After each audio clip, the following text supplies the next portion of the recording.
maituturing na ang bawat Kristiyano ay tagapagmana ng kaharian ng Diyos, at sila ay pinamamahayan ng banal na Espiritu na siya namang nagpapahayag ng katotohanan mula sa Diyos Ama. Makikita sa pagkakaiba ng pamumuhay ng bawat Kristiyano sa hindi mananampalataya, katulad ng sinasabi sa John chapter 8 verse 31 to 32. Sinabi naman ni Jesus sa mga Hudyong naniniwala sa Kanya, "Kung patuloy kayong susunod sa aking turo, kayo nga'y tunay na mga alagad ko.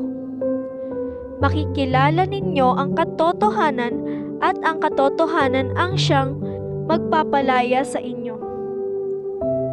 Kaya naman ang tanong, paano nga ba tayo namumuhay sa sanlibutan?